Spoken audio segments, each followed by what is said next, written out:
Assalamualaikum warahmatullahi wabarakatuh. Perkenalkan, nama saya Mega Sylviana Rismayani dari Ranap 4 Melati. Apa kabar hari ini sahabat Puri? Semoga sehat selalu.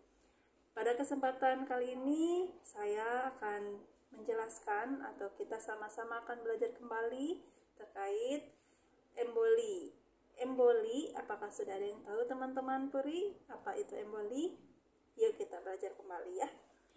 Emboli yaitu suatu kondisi ketika pembuluh darah tersumbat oleh zat asing seperti gumpalan darah, gelembung udara, atau gumpalan kolesterol.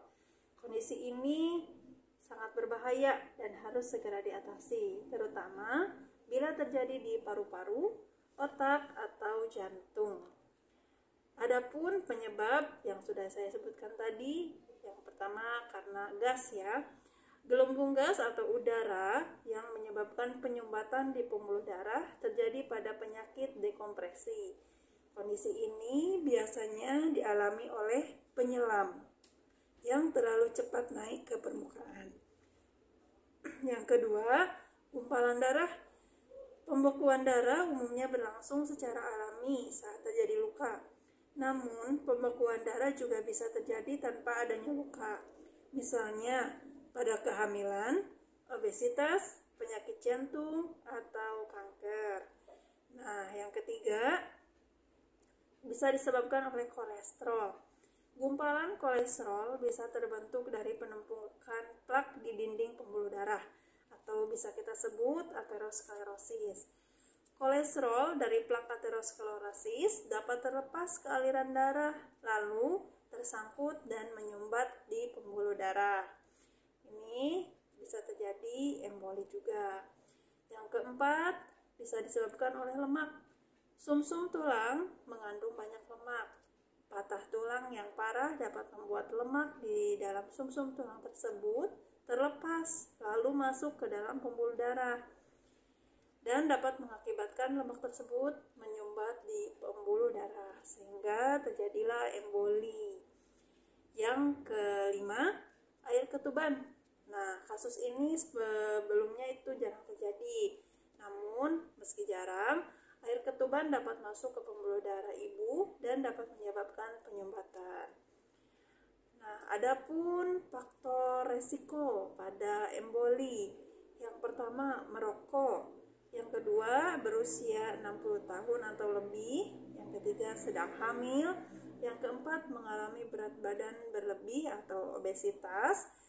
Yang kelima, tidak aktif bergerak untuk waktu yang lama, misalnya karena kelumpuhan atau menjalani rawat inap intensif di rumah sakit.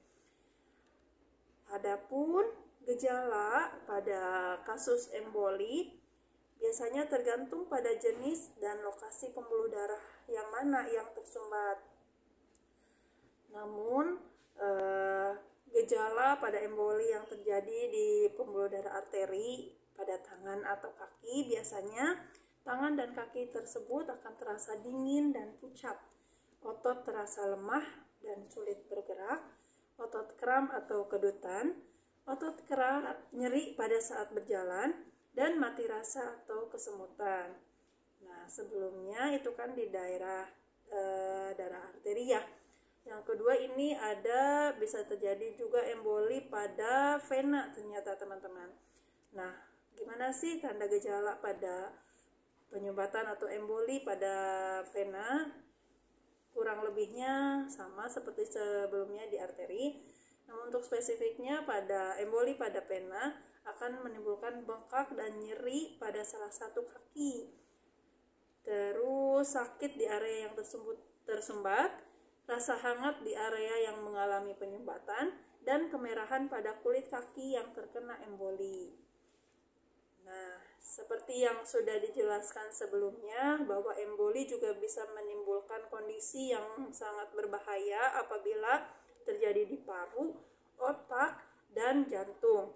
Gimana sih tanda gejalanya pada kasus emboli paru? Mari kita simak lagi.